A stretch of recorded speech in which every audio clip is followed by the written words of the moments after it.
Hello दोस्तों, आप सभी का स्वागत है मेरे YouTube channel ideal chemistry classes पर। तो दोस्तों अपन प्रीवियस लेक्चर में अपन बात कर रहे थे रासायनिक अभिक्रियाओं के प्रकार अपन ने देख लिए थे। 4 टाइप की रासायनिक अभिक्रियाएं होती है। कौन कौन सी? संयोजन, वियोजन, विस्थापन और द्विविस्थापन। ठीक है, जैसे मैंने संयोजन में बताया था कि अभिकारक जो होंगे वो क्या होंगे, आपस में जुड़कर किसका निर्माण करते हैं, उत्पाद का निर्माण करते हैं। ठीक है, तो जो एरो के राइट हैंड साइड में होंगे, ठीक है, दाईं तरफ होंगे वो तो क्या होंगे, उत्पाद होंगे, और बाईं तरफ होंगे वो सभी क्या होंगे, अभिकारक होंगे। ठीक है, तो यानी यहाँ पर अभिकारक आपस में जुड़कर किसका निर्माण करेंगे, नए उत्पाद का निर्माण करते हैं। ठीक है, तो कौन सी अभिक्रिया है, संयोजन अभिक्रिया, जुड़ते हैं इसमें। वियोजन अभिक्रिया में क्या होगा, अभिकारक टूटेगा और नए उत्पादों का निर्माण करेगा। यानी देखिए यहाँ पर जैसे वाटर है, वाटर क्या हो रहा है, टूट रहा है और टूटकर हाइड्रोजन और ऑक्सीजन गैस का निर्माण कर रहा है। ठीक है, तो ये कौन सी अभिक्रिया हो जाएगी, वियोजन अभिक्रिया हो जाएगी। ठीक है, थर्ड है विस्थापन अभिक्रिया। विस्थापन अभिक्रिया में क्या होगा कि कोई एक पदार्थ है, ठीक है, जैसे कोई एलिमेंट है, वो क्या करेगा, किसी दूसरे एलिमेंट, किसी एक कोई एक तत्व किसी दूसरे तत्व को, या कोई एक परमाणु दूसरे परमाणु को, ठीक है, या फिर कोई एक आयन दूसरे आयन को क्या करेगा, प्रतिस्थापित करेगा। यानी देखो यहाँ पर मैग्नीशियम है, मैग्नीशियम किसको प्रतिस्थापित कर रहा है, जिंक को। ठीक है, तो मैग्नीशियम जिंक की जगह कौन है, मैग्नीशियम। ठीक है, तो मैग्नीशियम ने किसको विस्थापित कर दिया, जिंक को। तो ये कौन सी अभिक्रिया हो जाएगी, विस्थापन अभिक्रिया हो जाएगी। ठीक है, तो यहाँ पर क्या होगा, कोई एक पदार्थ दूसरे पदार्थ का क्या करेगा, विस्थापन करेगा। थर्ड कौन सा है, द्विविस्थापन अभिक्रिया। इसमें क्या होगा, धन आयन और ऋण आयनों का एक दूसरे में आदान प्रदान होगा। अभिकारक जो होंगे वो अभिकारक क्या करेंगे, धन आयनों और ऋण आयनों को क्या करेंगे, आदान प्रदान करते हैं। ठीक है, जैसे मैं बताऊं यहाँ पर कि जैसे ये बेरियम सल्फेट, बेरियम सल्फेट में ये कौन है, पॉजिटिव है, और ये कौन है, नेगेटिव है। कैल्शियम क्लोराइड, कैल्शियम क्लोराइड में ये पॉजिटिव और ये क्या होगा, नेगेटिव। ठीक है, तो अब समझना यहाँ पर क्या हो रहा है, ये दोनों अभिकारक है, जैसे बेरियम सल्फेट और कैल्शियम क्लोराइड। देखो दोस्तों, आपको अभिक्रिया याद करने की जरूरत नहीं है। ठीक है, आपको कोई अभिक्रिया याद करने की जरूरत नहीं है। ठीक है, जैसे आपको एग्जाम में क्या कैसे आएगा, ये चारों अभिक्रिया इस तरह से दी होंगी और आपको पूछ लेगा कि कौन सी अभिक्रिया कौन से टाइप की है। ठीक है, अभिक्रिया देकर आपको पूछ सकता है कि इन चारों में से कोई एक अभिक्रिया देके, जैसे ये अभिक्रिया दे दी, ठीक है, और आपको पूछ सकता है इनमें से कौन सी अभिक्रिया है, संयोजन टाइप की है, वियोजन प्रकार की है, विस्थापन है या द्विविस्थापन प्रकार की है। तो आपको अभिक्रियाओं को रटना नहीं है, याद नहीं करना है, सिर्फ आपको क्या करना है, समझना है कि कौन सी अभिक्रिया कौन से टाइप की होगी। ठीक है, उसके एग्जांपल किस तरह से होंगे। ठीक है दोस्तों, तो यहाँ पर जैसे मैं बात करूँ, बेरियम सल्फेट में क्या होगा, पॉजिटिव आयन, ध्यान रखना, इस टाइप के जो आयन होंगे उसमें पॉजिटिव आयन हमेशा आगे की तरफ होगा और नेगेटिव आयन हमेशा पीछे की तरफ होगा। ठीक है, तो पॉजिटिव आयन क्या कर रहा है, पॉजिटिव आयन किससे जुड़ रहा है, इस नेगेटिव आयन से। यहां से किससे जुड़ा हुआ है, सल्फेट आयन से, बट यहां पर किससे जुड़ रहा है, क्लोराइड आयन से, यानी बेरियम क्लोराइड। अब देखो यहाँ पर पॉजिटिव आयन कौन है, बेरियम, और यहाँ नेगेटिव, ये पॉजिटिव और ये नेगेटिव। तो अब देखो इन दोनों में क्या हो रहा है, आयनों का क्या हो रहा है, आदान प्रदान हो रहा है। तो ये कौन सी अभिक्रिया हो जाएगी, द्विविस्थापन अभिक्रिया होगी। ठीक है, दोनों पदार्थ आदान प्रदान करेंगे, ये भी करेगा और ये भी अपना क्या करेगा, आदान प्रदान करेगा। ठीक है, तो कौन सी अभिक्रिया, विस्थापन अभिक्रिया। तो ये 4 टाइप की रासायनिक अभिक्रिया होती है, संयोजन, वियोजन, विस्थापन और द्विविस्थापन अभिक्रिया। ठीक है दोस्तों, अब ध्यान रखना, यहाँ पर एक विस्थापन अभिक्रिया आपको अच्छे से याद रखनी है और इसके एग्जाम्पल भी याद रखने हैं। ठीक है, इसमें क्या है समझना, इसके लिए आपको पहले ध्यान रखना, एक सक्रियता श्रेणी याद रखनी होगी। क्या याद रखनी होगी, सक्रियता श्रेणी। ठीक है, या फिर क्रियाशीलता श्रेणी, क्रियाशीलता श्रेणी क्या है समझना दोस्तों। जैसे मैं लिखूं यहां पर क्या हो जाएगा, के ना का मंगल जी लो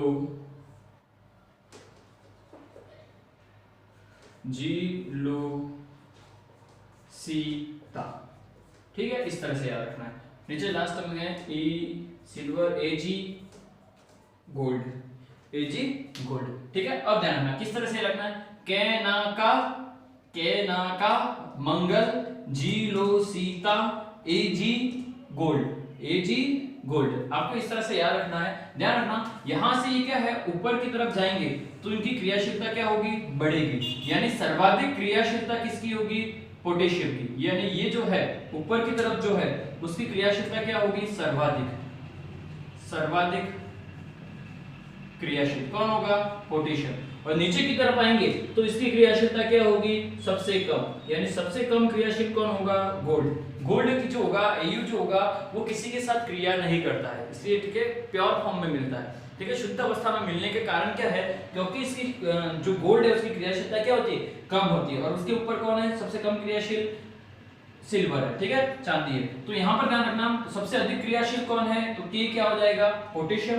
तो नीचे जाने पर क्रियाशीलता क्या होगी, कम होगी। और एरो मैंने कहा किया ऊपर की तरफ, यानी ऊपर की तरफ जाएंगे तो क्रियाशीलता जो होती है, सक्रियता जो होती है वो क्या होती है, बढ़ती है। ऊपर की तरफ जाने पर सक्रियता क्या होगी, बढ़ेगी। तो यहाँ पर क्या है, देखो ये क्या हो जाएगा, जी लो, यानी ये क्या है, जिंक, ये क्या हो जाएगा, लोहा, ये क्या हो जाएगा, सीसा, और ये क्या हो जाएगा, तांबा, ये क्या हो जाएगा, तांबा। यानी जिंक का Zn, लोहे का क्या हो जाएगा, Fe, सीसा क्या हो जाएगा, Pb, लेड, और तांबा क्या हो जाएगा, कॉपर। ठीक है दोस्तों, तो ये आपको सिंबल याद रखना है। तो सबसे अधिक क्रियाशीलता किसकी होगी, पोटेशियम की, और नीचे जाने पर क्रियाशीलता क्या होगी, कम होगी। नीचे जाने पर क्रियाशीलता क्या होती है, कम होती है। यहां से याद रखना पोटेशियम और सोडियम जो हैं, पोटेशियम और सोडियम जो है उनकी क्रियाशीलता बहुत ही ज्यादा होती है। इसके कारण इनको केरोसिन में रखते हैं। इनको किस में रखा जाता है, केरोसिन में रखा जाता है। कारण क्या है, क्योंकि इनकी क्रियाशीलता क्या है, बहुत ज्यादा है। तो क्या करेंगे, एयर से जो कि वायु में क्रिया करके क्या होते हैं, जलने लग जाते हैं। स्वतः ही क्या होते हैं, जलने लग जाते हैं। इसलिए इन दोनों को किस में रखा जाता है, केरोसिन में रखा जाता है। तो बहुत सारी बात क्वेश्चन भी आ गया है कि अगर आपको ध्यान रखना सोडियम है तो ऑप्शन में सोडियम, अगर सोडियम नहीं है तो पोटेशियम को याद रखना है। इन दोनों को किस में रखते हैं, किस में रखा जाता है, केरोसिन में रखा जाता है। ठीक है दोस्तों, अब ध्यान रखना जैसे ये गोल्ड है तो गोल्ड की क्रियाशीलता क्या है, बहुत ही कम है। Au और उसकी क्रियाशीलता क्या होगी, बहुत ही कम। इसलिए इसको कम क्रियाशील होने के कारण इसको अपन उत्कृष्ट धातु भी कहते हैं। क्या कहते हैं, उत्कृष्ट धातु भी कहते हैं, अक्रिय धातु, उत्कृष्ट धातु भी कहते हैं। किसको, गोल्ड को कहते हैं। और इसके अंदर सिल्वर भी आ जाता है और एक याद आता है प्लेटिनम। तो तीन धातु याद रखनी है, सिल्वर याद रखनी है, गोल्ड याद रखना है और प्लेटिनम याद रखना है। ये तीनों क्या होती है, उत्कृष्ट धातु है। ठीक है दोस्तों, तो यहाँ पर ध्यान देना ये सक्रियता श्रेणी आपको क्यों याद रखनी है, मैं यहाँ सक्रियता श्रेणी क्यों बता रहा हूँ, समझना ये आपके लिए इंपॉर्टेंट है। सक्रियता श्रेणी विस्थापन अभिक्रिया के लिए, किसके लिए, विस्थापन अभिक्रिया के लिए। अब जैसे मैं एग्जांपल लिखूं, यहाँ पर ये विस्थापन अभिक्रिया का मैंने एग्जांपल लिखा है, वैसे मैं यहाँ पे एग्जांपल लिखूं PbO plus CuO plus Pb। समझना दोस्तों, ये कौन सी टाइप की विक्रिया हो जाएगी, एक तरह से अपन बोले क्या हो रहा है, लेड है, लेड ऑक्साइड, और लेड की जगह पर कौन आ रहा है, कॉपर आ रहा है। तो कौन सी विक्रिया है, विस्थापन अभिक्रिया है। बट समझना दोस्तों, ये इस तरह की विक्रिया नहीं होगी। आपको इस तरह से ध्यान रखना है, इस तरह की विक्रिया नहीं होगी। क्यों, क्योंकि ध्यान रखना ये कॉपर जो है, कॉपर लेड को विस्थापित नहीं कर सकता। कॉपर किसको विस्थापित नहीं कर सकता, ये जो लेड है, सीसा है, उसको विस्थापित नहीं कर सकता। ठीक है, क्यों विस्थापित नहीं कर सकता, तो इसके लिए आपको याद रखनी होगी ये सक्रियता श्रेणी। क्या याद रखनी होगी, सक्रियता श्रेणी। अब क्यों याद रखनी होगी दोस्तों, समझना, अब ऊपर से नीचे जाने पर क्रियाशीलता क्या हो रही है, कम हो रही है। तो यहाँ पर देखो कॉपर की क्रियाशीलता लेड से क्या है, कम है। तो जिसकी क्रियाशीलता कम होगी वो अपने से अधिक क्रियाशील वाले जो तत्व है, धातु है, उसको विस्थापित नहीं कर सकता, उसको विस्थापित नहीं कर सकता। यानी पोटेशियम सोडियम को विस्थापित करता है, सोडियम कैल्शियम को, कैल्शियम मैग्नीशियम को विस्थापित कर सकता है, लेकिन ये नीचे वाला जो होगा वो ऊपर वाले को विस्थापित नहीं कर सकता। यानी ये अभिक्रिया होगी नहीं होगी, ये अभिक्रिया होगी नहीं होगी। ठीक है, जैसे मैं बात करूं ZnSO4 प्लस Pb, तो यहां पर क्या हो जाएगा, PbSO4 प्लस Zn। ठीक है दोस्तों, तो मुझे बताओ ये अभिक्रिया होगी, ये भी एक तरह की विस्थापन अभिक्रिया है। Zn की जगह पर कौन आ रहा है, Pb आ रहा है। तो मुझे बताओ ये अभिक्रिया होगी या नहीं होगी। ठीक है, तो इसके लिए क्या रखनी होगी, सक्रियता श्रेणी। अब देखो जिंक यहाँ पर है और यहाँ पर कौन है, लेड, ये रहा। तो मुझे बताओ लेड जिंक को विस्थापित कर सकता है, नीचे वाला ऊपर वाले को विस्थापित कर सकता है, नहीं कर सकता। यानी इस टाइप की अभिक्रिया नहीं होगी। ठीक है, बट अगर आपकी इस तरह से PbSO4 प्लस Zn, यानी यहाँ पर क्या हो जाएगा, ZnSO4 प्लस Pb। अब देखो इस तरह की विस्थापन अभिक्रिया हो सकती है। तो आपको याद रखना है 4 अलग अलग टाइप की अभिक्रिया दे देगा और कौन सी अभिक्रिया विस्थापन अभिक्रिया है, यूं करके आपको इस टाइप के क्वेश्चन मैक्सिमम पूछते हैं कंपटीशन एग्जाम में। ठीक है दोस्तों, तो इसके लिए आपको क्या याद होनी चाहिए, सक्रियता श्रेणी आपको अच्छे से याद होनी चाहिए। तो याद किस तरह से रखना है, के ना का मंगल, के ना का मंगल, जी लो सीता, एजी एयू।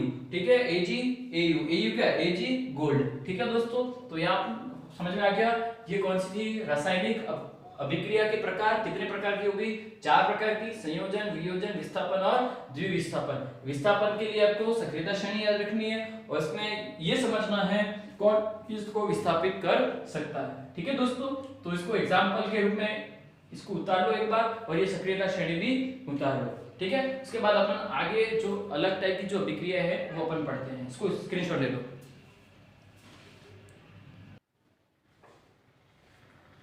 तो दोस्तों अपन ने देख लिया रासायनिक अभिक्रिया मुख्यतः कितने प्रकार की होती हैं, 4 प्रकार की। ठीक है, संयोजन, वियोजन, विस्थापन और द्विस्थापन अभिक्रिया। ठीक है, और अन्य प्रकार की अभिक्रियाएं होती है। ठीक है, उनको अपन देखते हैं। जैसे अपन आगे बात कर रहे हैं उष्मा क्षेपीय अभिक्रिया, उष्मा क्षेपीय अभिक्रिया, और एक होती है उष्मा शोषी अभिक्रिया। उष्मा शोषी अभिक्रिया क्या होती है समझना दोस्तों, क्या अंतर है दोनों में। एक होती है उष्मा क्षेपी टाइप की अभिक्रिया होती है और एक होती है उष्मा शोषी टाइप की अभिक्रिया होती है। ठीक है, अब क्या है समझना, यहाँ पर अभिक्रिया के दौरान जब अभिक्रिया हो रही है तो अभिक्रिया में क्या हो, अगर उष्मा उत्पन्न हो, उष्मा उत्पन्न हो या फिर उष्मा क्या हो, अभिक्रिया के संपूर्ण होने के बाद उष्मा बाहर निकलती है, उष्मा बाहर निकले। ठीक है, तो आपको जैसे याद रखना है उष्मा उत्पन्न हो या फिर उष्मा बाहर निकले तो उस टाइप की अभिक्रिया जो होंगी वो कौन सी होगी, उष्मा क्षेपी अभिक्रिया होगी। कौन सी टाइप की अभिक्रिया होंगी, उष्मा क्षेपी अभिक्रिया होंगी। ठीक है, जैसे मैं एग्जांपल के थ्रू आपको समझाऊं तो इजी वे में समझ में आएगा। ठीक है, जैसे मैं एग्जांपल ले लूं HCl हाइड्रोक्लोरिक अम्ल, HCl इसका नाम क्या है, हाइड्रोक्लोरिक अम्ल, और इसकी अभिक्रिया मैं करवा दूं सोडियम हाइड्रोक्साइड के साथ, सोडियम हाइड्रोक्साइड के साथ। तो ध्यान देना दोस्तों, ये तो कौन है, अम्ल है, और ये कौन है, क्षार है। ये कौन है, क्षार है। यानी अम्ल की अभिक्रिया किसके साथ करवा रहा हूं मैं, क्षार के साथ। अम्ल की अभिक्रिया किसके साथ करवा रहा हूं, क्षार के साथ। तो अम्ल और क्षार की जब भी अभिक्रिया करवाते हैं तो किसका निर्माण होता है दोस्तों, लवण का निर्माण होता है। ध्यान रखना, अम्ल क्षार आपस में अभिक्रिया करके किसका निर्माण करते हैं, तो लवण का निर्माण करते हैं। किसका निर्माण करते हैं, लवण का निर्माण करते हैं। यानी यहाँ पर कौन बनेगा, सोडियम क्लोराइड, नमक, और साथ में क्या निकल जाएगा, H2O। क्या निकल जाएगा, H2O, और साथ में निकलेगी ऊर्जा। साथ में क्या निकलेगी, ऊर्जा या फिर उष्मा। ठीक है दोस्तों, तो ध्यान दो यहाँ पर। तो इस अभिक्रिया में क्या होगा, जब अम्लों को क्षार में मिलाते हैं, ठीक है, जब आप कोई अम्ल ले लो, ठीक है, जैसे HCl है, H2SO4 है, उसके अंदर अगर आप क्षार को मिलाओगे तो मिलाने के बाद क्या होगा कि उसमें क्या होगी, वो हीट गर्म हो जाएगा। कैसा हो जाएगा, जो भी पदार्थ बनेगा वो कैसा हो जाएगा, गर्म होगा। कारण क्या है, क्योंकि उसमें क्या होगी, उष्मा जो होगी उस बाहर निकलेगी। उष्मा क्या होगी, बाहर निकलेगी। तो उष्मा उत्पन्न होगी या फिर उष्मा बाहर निकले तो उस टाइप की अभिक्रिया को अपन कौन सी कहते हैं, उष्माक्षेपी अभिक्रिया। ठीक है, यानी अभिक्रिया होने के पश्चात उष्मा उत्पन्न हो, ठीक है, ऊर्जा के रूप में, तो उसको अपन क्या कहते हैं, उष्माक्षेपी अभिक्रिया। जैसे मैं बताया अम्ल और क्षार की अभिक्रिया करवाते हैं तो किसका निर्माण होता है, लवण का निर्माण होता है। किसका निर्माण होता है, लवण का निर्माण होता है। ठीक है दोस्तों, अब यहाँ पर ध्यान रखना, अम्ल जो होते हैं, अम्ल किसे कहते हैं और क्षार कौन से होते हैं। देखो अम्ल क्या हो जाएंगे, अनिल, और क्षार से याद रखना आपको शालिनी, जैसे आपको याद रखना शालिनी या शाली। ठीक है, तो अम्ल क्या करते हैं, ध्यान रखना, अ से क्या हो जाएगा अम्ल, अम्ल क्या करेंगे, नीले को लाल में परिवर्तित करते हैं। नीले को किस में परिवर्तित करते हैं, लाल में। यानी नीले लिटमस पत्र को अगर लाल में परिवर्तित कर दे तो कौन होंगे, अम्ल होंगे। नीले लिटमस पत्र को लाल में परिवर्तित कर दे तो क्या कहलाएंगे, अम्ल कहलाते हैं। ठीक है दोस्तों, तो यहाँ पर क्षार से क्या हो जाएगा, क्षार, ठीक है, क्षार से क्या हो जाएगा क्षार, और क्षार क्या करेंगे, लाल को किस में परिवर्तित करेंगे, लाल लिटमस पत्र को किस में परिवर्तित करेंगे, नीले में परिवर्तित कर दें तो वो कौन होंगे, क्षार कहलाते हैं। ठीक है दोस्तों, तो अम्ल और क्षार की पहचान करने के लिए क्या हो जाएगा, अम्ल क्या करते हैं, नीले लिटमस पत्र को लाल में परिवर्तित करते हैं, और क्षार क्या करते हैं, तो लाल लिटमस पत्र को नीले में परिवर्तित करते हैं। ठीक है, और अम्ल जो होते हैं, अम्ल जो होते हैं वो स्वाद में कैसे होते हैं, अम्ल स्वाद में खट्टे होते हैं। कैसे होते हैं, ये भी याद रखना, अम्ल स्वाद में कैसे होते हैं, खट्टे होते हैं, जबकि क्षार जो होते हैं वो स्वाद में कैसे होते हैं, कड़वे होते हैं। ठीक है, कैसे होते हैं, कड़वे होते हैं। तो याद रखना, अम्ल स्वाद में कैसे होते हैं, खट्टे, और क्षार जो होते हैं साथ में कैसे होते हैं, कड़वे होते हैं। ठीक है दोस्तों, तो अब यहाँ पर समझ में आया। वापस आते हैं टॉपिक पे। ऊष्माक्षेपी अम्ल और क्षार जो होते हैं आपस में अभिक्रिया करके किसका निर्माण करते हैं, लवण का निर्माण करते हैं। किसका निर्माण करते हैं, लवण का निर्माण करते हैं। अब देखना दोस्तों, अम्ल जो होता है, अम्ल का जो पीएच होता है, मैं यहाँ पर और बता दूं, अम्ल का जो पीएच होगा, अम्ल का जो पीएच होगा वो क्या होगा, 7 से कम होता है। 7 से क्या होता है, कम होता है। जबकि यहाँ पर ध्यान रखना, क्षार का जो पीएच होगा, क्षार का जो पीएच होगा वो क्या होगा, 7 से ज्यादा होता है। ठीक है, अम्ल का पीएच क्या होता है, 7 से कम, और क्षार का पीएच जो होता है वो 7 से क्या होता है, कम। जबकि इन दोनों की जो अभिक्रिया करवाएंगे उनसे जो लवण बनेगा उस लवण का पीएच क्या होगा, 7, यानी वो क्या हो जाएगा, उदासीन। वो कैसा हो जाएगा, उदासीन। ठीक है, यानी अम्ल और क्षार की अभिक्रिया आपस में करवाने पर कैसी हो जाएगी, उदासीन हो जाएगा।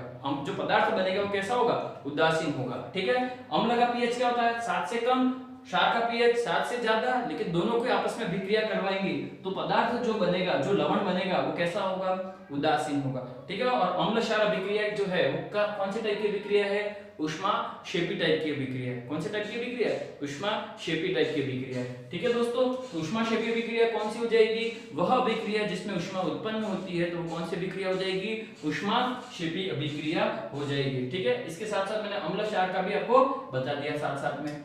ठीक है दोस्तों, अब बात करते हैं जैसे अपन ऊष्माशोषी अभिक्रिया, कौन सी अभिक्रिया ऊष्माशोषी होती है, तो समझना, ऐसी अभिक्रिया जिसमें ऊष्मा की आवश्यकता हो, ऊष्मा की आवश्यकता हो। ठीक है, ऐसी अभिक्रिया जिसमें ऊष्मा की आवश्यकता हो। यहाँ पर क्या थी, ऊष्मा उत्पन्न हो रही थी, यहाँ पर क्या है, ऊष्मा की आवश्यकता है। अभिक्रिया को करने के लिए ऊष्मा की क्या होती है, आवश्यकता हो, तो वो कौन सी है, ऊष्माशोषी। या फिर क्या करे, ऐसी अभिक्रिया जो ऊष्मा का क्या करे, अवशोषण करे। क्या करे, अवशोषण करे। तो कौन सी अभिक्रिया, ऊष्माशोषी अभिक्रिया। कौन सी अभिक्रिया होगी, ऊष्माशोषी अभिक्रिया। जैसे इसका एग्जांपल देखें, इसका एग्जांपल देखें अपन, किसका, समझना दोस्तों, किसका अपन एग्जांपल देख रहे हैं, ऊष्माशोषी अभिक्रिया का एग्जांपल देखें तो इसका एग्जांपल हो जाएगा प्रकाश संश्लेषण। कौन सा हो जाएगा, सबसे अच्छा एग्जांपल है प्रकाश संश्लेषण। कौन सा एग्जांपल है, प्रकाश संश्लेषण। ठीक है, जैसे मैं बात करूं प्रकाश संश्लेषण अभिक्रिया में क्या होता है कि कार्बन डाइऑक्साइड जो होती है, कार्बन डाइऑक्साइड जो है वो क्या करता है, वाटर के साथ रिएक्शन करता है। कार्बन डाइऑक्साइड किसके साथ रिएक्शन करता है, वाटर के साथ। और ध्यान रखना, यहाँ पर क्या करता है, सूर्य के प्रकाश से, किससे, सूर्य की प्रकाश से ऊष्मा क्या करता है, अवशोषण करता है। इसको इस तरह से भी लिखते हैं। ठीक है, तो सूर्य के प्रकाश से क्या करते हैं, ऊष्मा का क्या करते हैं, अवशोषण करते हैं। तो ध्यान रखो, कार्बन डाइऑक्साइड और वाटर आपस में मिलकर किसका निर्माण करते हैं, C6H12O6 ग्लूकोज का निर्माण करते हैं। किसका निर्माण करते हैं, C6H12O6 ग्लूकोज का निर्माण करते हैं। और साथ में क्या बाहर निकलती है, ऑक्सीजन। साथ में बाहर क्या निकलती है, ऑक्सीजन। ठीक है, तो यहाँ पर देखो दोस्तों, यहाँ पर क्या हो रहा है, ऊष्मा की आवश्यकता है, ऊष्मा अवशोषण है। इन दोनों की अभिक्रिया करने के लिए ऊष्मा की आवश्यकता होगी। ऊष्मा का क्या होगा, अवशोषण होगा, तभी क्या होगी, अभिक्रिया होगी। तो ये कौन सी टाइप की अभिक्रिया होगी, ऊष्माशोषी अभिक्रिया होगी। ठीक है, अब इसको बैलेंस करना है तो 6 यहाँ पर लिख लो।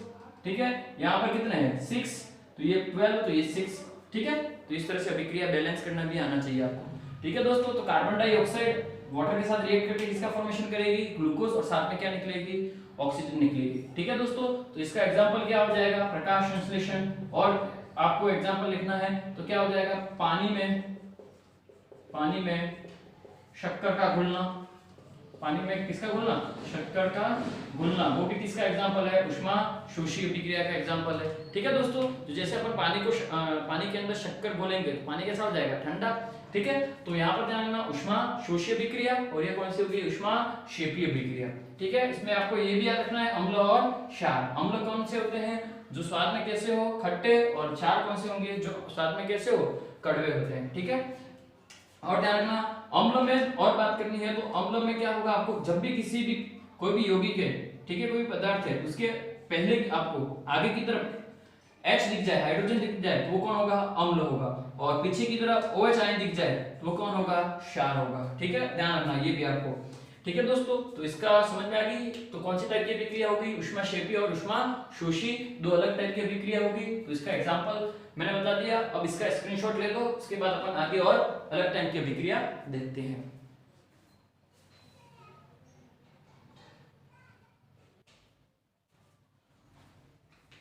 तो दोस्तों अपन आगे बात करते हैं नेक्स्ट अलग टाइप की अभिक्रिया जो है वो कौन सी अभिक्रिया है, तो उष्मा क्षेपीय और उष्मा शोषी देख लिया अपन ने। अब आगे देखते हैं ऑक्सीकरण, ऑक्सीकरण व अपचयन अभिक्रिया, ऑक्सीकरण अभिक्रिया और अपचयन अभिक्रिया। ठीक है दोस्तों, ऑक्सीडेशन और रिडक्शन,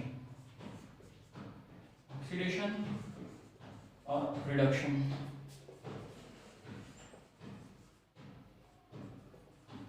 समझ ला दो क्या है ऑक्सीकरण अभिक्रिया और क्या है अपचयन अभिक्रिया। तो जैसे अपन बात करें इजी वे में समझना, जैसे यहाँ पर क्या है ऑक्सीकरण, यानी यहाँ से याद रखना ऑक्सीजन, क्या रखना है, ऑक्सीजन। ठीक है, ऑक्सीकरण अभिक्रिया में क्या रखना है आपको, ऑक्सीजन। ठीक है, यानी क्या होगा, इसमें ऑक्सीजन क्या होता है, जुड़ता है। ठीक है, ऑक्सीजन क्या हो, जुड़ता है। जिस अभिक्रिया में ऑक्सीजन जुड़ता है वो कौन सी अभिक्रिया हो जाएगी, ऑक्सीकरण अभिक्रिया। कौन सी अभिक्रिया हो जाएगी, ऑक्सीकरण अभिक्रिया। ठीक है, तो ऑक्सीकरण अभिक्रिया कौन सी है, तो याद करने के लिए क्या हो जाएगा, जिस अभिक्रिया में ऑक्सीजन जुड़ता है वो कौन सी अभिक्रिया, ऑक्सीकरण अभिक्रिया। ठीक है, याद रखने के लिए एक ही वर्ड याद रखो, ऑक्सीकरण से। ठीक है, तो ऑक्सीकरण से क्या याद रखना है, ऑक्सीजन, और ऑक्सीजन क्या होगा, जुड़ेगा।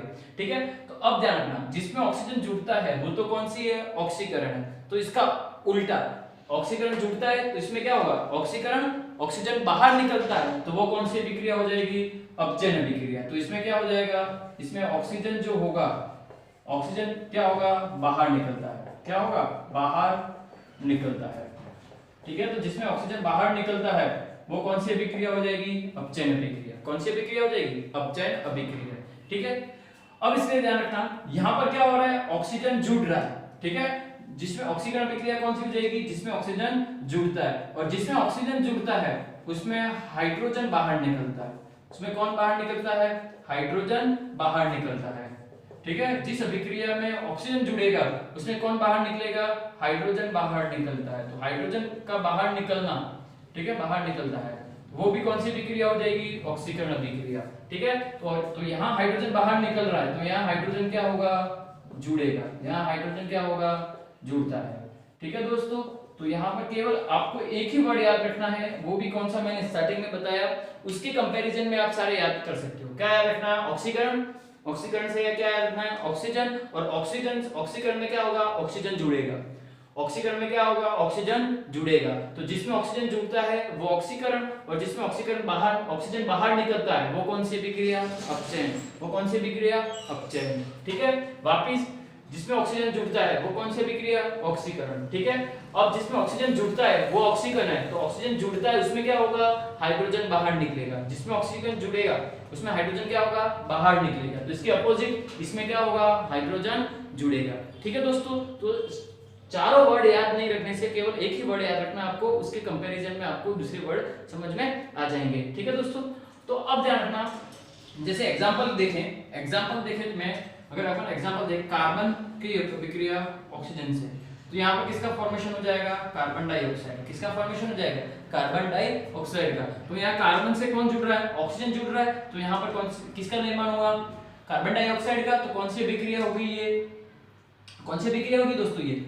ऑक्सीकरण अभिक्रिया। ठीक है, जैसे मैं बात करूं जिंक की अभिक्रिया में ऑक्सीजन के साथ करवा दूं हाफ O2, तो किसका निर्माण हुआ, जिंक ऑक्साइड। तो यहाँ पर ऑक्सीजन जुड़ रहा है तो कौन सी अभिक्रिया, कौन सी अभिक्रिया होगी? ऑक्सीकरण अभिक्रिया। कौन सी अभिक्रिया होगी? ऑक्सीकरण अभिक्रिया। ठीक है दोस्तों, तो आपको ये याद रखना है कि ऑक्सीकरण अभिक्रिया कौन सी हो जाएगी? जिसमें ऑक्सीजन जुड़ेगा, वो कौन सी अभिक्रिया? ऑक्सीकरण अभिक्रिया। ठीक है, अब यहाँ पर क्या होगा? जिसका अपोजिट ले लें, C+O2। अब यहाँ पर देखो, कार्बन डाइऑक्साइड में क्या हो रहा है? ऑक्सीजन बाहर निकल रहा है। कार्बन डाइऑक्साइड से ऑक्सीजन क्या हो रहा है? बाहर निकल रहा है। तो ऑक्सीजन का बाहर निकलना कौन सी अभिक्रिया? अपचयन अभिक्रिया। ठीक है, कौन सी अभिक्रिया? अपचयन अभिक्रिया। जैसे मैं बात करूं MgO, मैग्नीशियम ऑक्साइड, यहाँ पर क्या हो जाए? मैग्नीशियम प्लस हाफ O2, तो ये ऑक्सीजन बाहर निकल रहा है। कौन सी अभिक्रिया? अपचयन अभिक्रिया। ठीक है दोस्तों, और एग्जांपल ले लें, जैसे Al2O3, तो यहाँ पर क्या हो जाए? एल्यूमिनियम प्लस 2 ले लें, 4 एल्यूमिनियम, बैलेंस करने के लिए मैं ले रहा हूं दोस्तों, और यहाँ पर क्या हो जाएगा? 3O2। तो यहाँ पर देखो, ऑक्सीजन यहाँ पर जुड़ा हुआ है और यहाँ पर ऑक्सीजन क्या कर रहा है? बाहर। एल्यूमिनियम अलग हो गया और ऑक्सीजन अलग हो गया। ठीक है, तो ये किसका एग्जांपल हो जाएगा? अपचयन अभिक्रिया। ठीक है, तो ऑक्सीजन का हटना या बाहर निकलना कौन सी अभिक्रिया है? अपचयन। और ऑक्सीजन का जुड़ना कौन सी अभिक्रिया है? ऑक्सीकरण अभिक्रिया। ठीक है दोस्तों, तो ये समझ में आ गया क्या है ऑक्सीकरण अभिक्रिया, क्या है अपचयन अभिक्रिया, इसके एग्जांपल। अब देखना दोस्तों, एक होती है रेडॉक्स अभिक्रिया। कौन सी अभिक्रिया होती है? रेडॉक्स अभिक्रिया। रेडॉक्स अभिक्रिया क्या होता है? रेडॉक्स अभिक्रिया में समझना दोस्तों, वह अभिक्रिया जिसमें ऑक्सीकरण और अपचयन दोनों उपस्थित हो। कौन कौन सी अभिक्रिया? जिसमें ऑक्सीकरण भी उपस्थित हो, वह अपचयन भी हो। वह अभिक्रिया जिसमें ऑक्सीकरण और अपचयन दोनों अभिक्रिया होती है, वो कौन सी अभिक्रिया कहलाती है? रेडॉक्स अभिक्रिया कहलाती है। कौन सी अभिक्रिया कहलाती है? रेडॉक्स अभिक्रिया कहलाती है। ठीक है, जैसे एग्जांपल के रूप में समझना, मैं यहाँ पर लिखूं जिंक ऑक्साइड प्लस मैग्नीशियम, तो यहाँ पर क्या हो जाएगा? Magnesium oxide plus zinc. Magnesium oxide plus zinc. ठीक है दोस्तों, अब देखो, पहले तो ये आपको ये सक्रियता श्रेणी याद होनी चाहिए कि मैग्नीशियम जिंक को प्रतिस्थापित कर सकता है। अभी मैंने इससे पहले बताया था कि सक्रियता श्रेणी बताई थी आपको। ठीक है, तो बिल्कुल याद कर सकता है। याद करो, के ना का मंगल, जी लो सीता। तो मंगल में मैग्नीशियम क्या है? ऊपर की तरफ है, तो ऊपर वाला नीचे वाले को क्या कर सकता है? प्रतिस्थापित कर सकता है। तो मैग्नीशियम जो होगा वो क्या करेगा? जिंक को प्रतिस्थापित कर सकता है, तो यह अभिक्रिया हो सकती है। ठीक है, अब देखो यहाँ पर क्या हो रहा है? ये जो है जिंक ऑक्साइड, वो किस में परिवर्तित हो रहा है? जिंक में। पहले तो इस तरह से याद रखो, जिंक ऑक्साइड किस में परिवर्तित हो रहा है? जिंक में। और मैग्नीशियम जो है किस में परिवर्तित हो रहा है? मैग्नीशियम ऑक्साइड में। ठीक है दोस्तों, अब देखो, यहाँ पर जिंक ऑक्साइड है और जिंक ऑक्साइड से क्या बन रहा है? जिंक। मुझे बताओ, यहां से ये इसमें परिवर्तित हो रहा है, तो इसमें ऑक्सीजन जुड़ रहा है या हट रहा है? बाहर निकल रहा है। ऑक्सीजन बाहर निकल रहा है, जिंक ऑक्साइड से जिंक में जा रहे हैं, तो ऑक्सीजन क्या हो रहा है? बाहर निकल रहा है। तो जहां पर ऑक्सीजन बाहर निकलता है, वो कौन सी अभिक्रिया हो जाएगी? अपचयन। वो कौन सी अभिक्रिया हो जाएगी? अपचयन अभिक्रिया। कौन सी अभिक्रिया हो जाएगी? अपचयन। ठीक है, अब देखो, मैग्नीशियम से क्या जुड़ रहा है? मैग्नीशियम से मैग्नीशियम ऑक्साइड की तरफ जा रहा है, तो ऑक्सीजन जुड़ रहा है, तो ये कौन सी अभिक्रिया हो जाएगी? ऑक्सीकरण। कौन सी अभिक्रिया हो जाएगी? ऑक्सीकरण। यानी इसमें अपचयन भी हो रहा है और इसमें क्या हो रहा है? अपचयन भी हो रहा है। ऑक्सीकरण भी हो रहा है और इसमें क्या हो रहा है? अपचयन। तो दोनों अगर उपस्थित हो तो कौन सी अभिक्रिया कहलाएगी? रेडॉक्स अभिक्रिया कहलाती है। कौन सी अभिक्रिया कहलाती है? रेडॉक्स अभिक्रिया कहलाती है। ठीक है दोस्तों, तो आपको ये याद होना चाहिए कि कौन सी अभिक्रिया रेडॉक्स है। ठीक है, उसमें जिसमें ऑक्सीकरण और अपचयन दोनों होगी, वो कौन सी अभिक्रिया होगी? रेडॉक्स अभिक्रिया होगी। ठीक है, जैसे एक और एग्जांपल देखें, यहां पर मैं देखूं Al2O3 प्लस, इसकी अभिक्रिया करवा दें B2 बोरॉन से। किसके साथ करवा रहा हूं मैं? बोरॉन से। या फिर अपन ले लें मैग्नीशियम 3 मैग्नीशियम। ठीक है, तो अब देखो यहाँ पर क्या हो जाएगा? अब देखो, यहां से ये, अब यहां पर मैं बना रहा हूं magnesium 3 magnesium oxide plus Al2। अब देखो दोस्तों, यहां पर क्या हो रहा है? एल्यूमिनियम ऑक्साइड जो है वो किस में परिवर्तित हो रहा है? एल्यूमिनियम में। ठीक है, और मैग्नीशियम मैग्नीशियम ऑक्साइड में। ठीक है, यहाँ पर और भी ले सकते हो आप, पोटेशियम या लो, सोडियम ले लो। तो अब देखो, यहाँ पर ऑक्सीजन क्या हो रहा है? जुड़ रहा है या बाहर निकल रहा है? Al2 एल्यूमिना से क्या हो रहा है? और एल्यूमिनियम यानी ऑक्सीजन बाहर निकल रहा है, यानी कौन सी अभिक्रिया? अपचयन अभिक्रिया। कौन सी अभिक्रिया? अपचयन अभिक्रिया। और यहाँ पर क्या हो रहा है? ऑक्सीजन जुड़ रहा है, यानी कौन सी अभिक्रिया? ऑक्सीकरण अभिक्रिया। कौन सी अभिक्रिया? ऑक्सीकरण अभिक्रिया। तो दोनों जिसमें उपस्थित हो ऑक्सीकरण और अपचयन, तो वो कौन सी अभिक्रिया कहलाएगी? रेडॉक्स अभिक्रिया कहलाती है।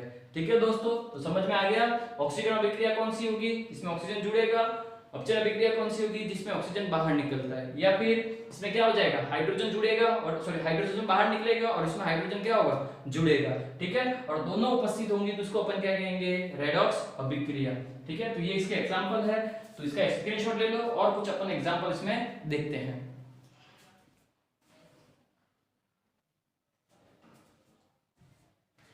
तो दोस्तों अपन आगे बात करते हैं, जैसे ऑक्सीकरण और अपचयन अभिक्रिया में मैंने बता दिया ऑक्सीजन का जुड़ना और हाइड्रोजन का बाहर निकलना कैसे होता है दोनों में। अब ध्यान रखना आगे और है इसमें, जैसे मैंने दो बता दिए, फर्स्ट और सेकंड। अब आगे देखना आगे क्या होता है। अगर जिस अभिक्रिया में कोई पदार्थ, तत्व या परमाणु अगर इलेक्ट्रॉन त्यागता है, इलेक्ट्रॉन क्या करता है? त्यागता है, तब भी वो कौन सी अभिक्रिया होगी? ऑक्सीकरण अभिक्रिया होगी। ठीक है, और इलेक्ट्रॉन त्यागेगा तो उस पर कौन सा आवेश आएगा? धनावेश आएगा। कौन सा आवेश आएगा? धनावेश आता है। ठीक है, जब भी इलेक्ट्रॉन कोई परमाणु इलेक्ट्रॉन त्यागता है तो उस पर कौन सा आवेश आता है? धनावेश आता है। ठीक है, तो ये कौन सी अभिक्रिया हो जाएगी? ऑक्सीकरण अभिक्रिया। ठीक है, यहां पर इसका अपोजिट कि जब भी इलेक्ट्रॉन ग्रहण करता है, क्या करे? इलेक्ट्रॉन ग्रहण करता है, तो इलेक्ट्रॉन ग्रहण करता है तो कौन सा आवेश आएगा? ऋणावेश। दोस्तों कौन सा आवेश आएगा? ऋणावेश। और ऋणावेश आता है तो कौन सी अभिक्रिया हो जाएगी? अपचयन अभिक्रिया। कौन सी अभिक्रिया हो जाएगी? अपचयन अभिक्रिया। जैसे मैं बात करूं यहाँ पर समझना, सोडियम, अब सोडियम जो है वो इलेक्ट्रॉन त्यागेगा, तो कितना इलेक्ट्रॉन त्यागता है? एक इलेक्ट्रॉन, और एक इलेक्ट्रॉन त्यागेगा तो इस पर कौन सा आवेश आ रहा है? पॉजिटिव आवेश आ रहा है। तो जब ये कौन सी अभिक्रिया होगी? इलेक्ट्रॉन, देखो यहाँ पर सोडियम उदासीन है, अब यहाँ पर इसने क्या किया? एक इलेक्ट्रॉन त्याग दिया और एक इलेक्ट्रॉन त्यागा, तो इस पर कौन सा आवेश आया? धन आवेश। तो ये कौन सी अभिक्रिया होगी? ऑक्सीकरण अभिक्रिया। कौन सी अभिक्रिया होगी? ऑक्सीकरण अभिक्रिया। ठीक है, जैसे मैं बात करूं कैल्शियम, कैल्शियम क्या करेगा?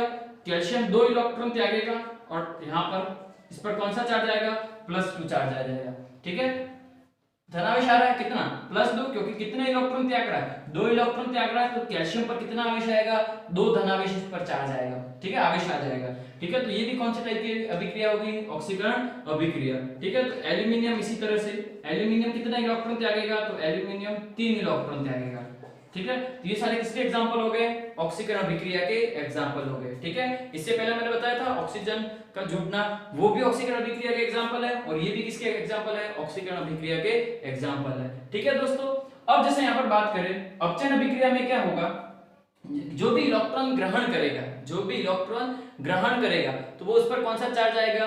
ऋणावेश। और ऋणावेश आएगा तो कौन सी अभिक्रिया हो जाएगी? अपचयन अभिक्रिया हो जाएगी। कौन सी अभिक्रिया हो जाएगी? अपचयन अभिक्रिया। जैसे मैं बात करूं हाफ Cl2, यानी कितने क्लोरीन परमाणु? एक। कितने क्लोरीन परमाणु? एक। अब ये क्या कर रहा है? एक इलेक्ट्रॉन ग्रहण करेगा तो इस पर क्या आएगा? एक ऋणावेश आ जाएगा। क्लोरीन पर क्या आ जाएगा? एक ऋणावेश आएगा। ठीक है दोस्तों, तो यहाँ पर कितने इस पर नेगेटिव चार्ज आ रहा है, यानी ये इलेक्ट्रॉन ग्रहण कर रहा है, यानी कौन सी अभिक्रिया? अपचयन अभिक्रिया। कौन सी अभिक्रिया? अपचयन अभिक्रिया। तो जब भी इलेक्ट्रॉन ग्रहण करे, ठीक है, जैसे SO4, अब ये कितने इलेक्ट्रॉन ग्रहण करेगा? 2 इलेक्ट्रॉन, तो इस पर क्या आ जाएगा? SO4-2, SO4-2। ठीक है दोस्तों, तो समझ में आ गया, जब भी कोई भी परमाणु क्या करे? इलेक्ट्रॉन ग्रहण करे, कोई पदार्थ है, कोई आयन है, जब भी इलेक्ट्रॉन ग्रहण करेगा तो कौन सी अभिक्रिया होगी? अपचयन अभिक्रिया होगी। कौन सी अभिक्रिया होगी?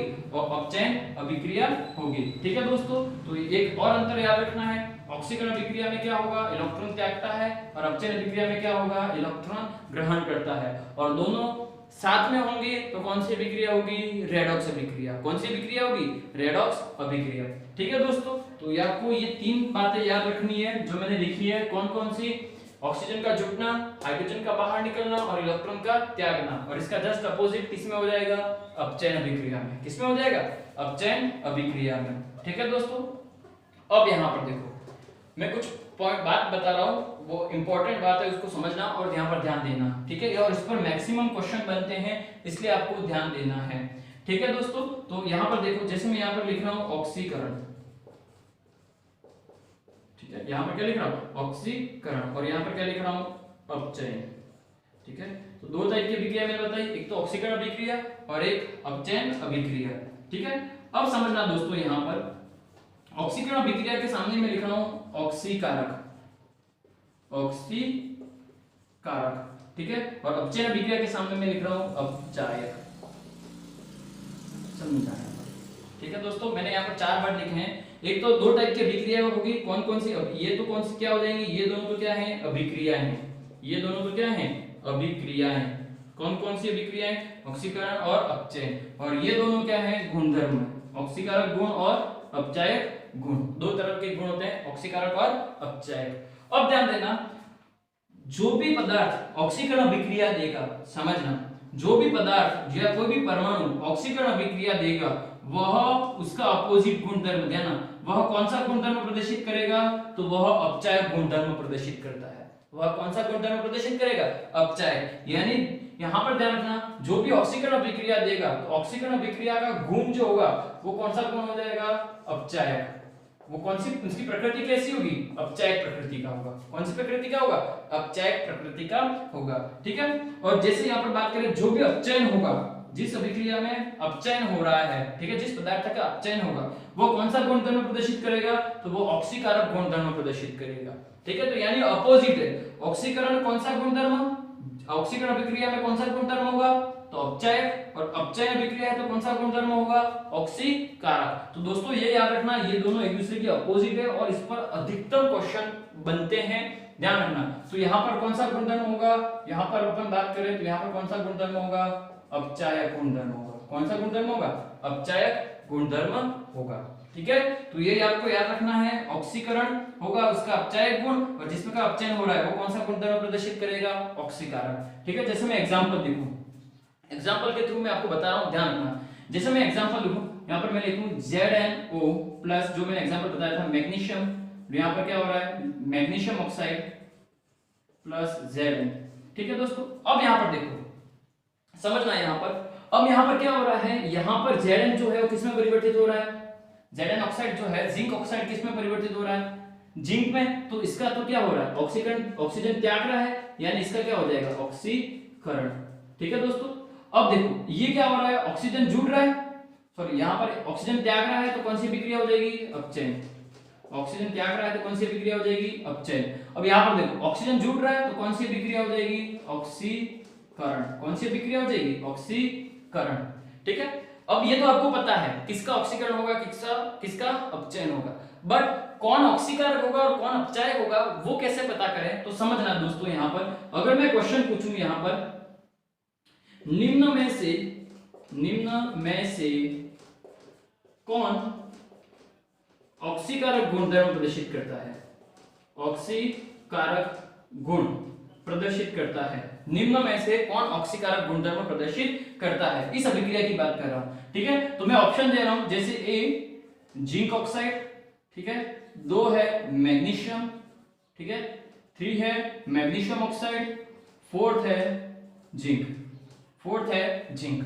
अब देखो दोस्तों, यहां पर समझने की बात क्या है, यहां पर निम्न में से कौन सा ऑक्सीकारक गुणधर्म प्रदर्शित कर रहा है। तो दोस्तों पहले तो यहां पर ध्यान रखना, ऑक्सीकारक, ठीक है, ऑक्सीकारक गुणधर्म कौन प्रदर्शित करेगा, जिसका अपचयन होगा, जिसका क्या होगा, अपचयन होगा। जिस किसी का अपचयन हो रहा है वो कौन सा गुणधर्म प्रदर्शित करेगा, ऑक्सीकारक गुणधर्म प्रदर्शित करेगा, ठीक है दोस्तों। तो दोस्तों समझना, यहाँ पर जैसे यहाँ पर बात कर रहे हैं तो अपचयन किसका हो रहा है इस अभिक्रिया में, जिंक ऑक्साइड किस में परिवर्तित हो रहा है, जिंक में।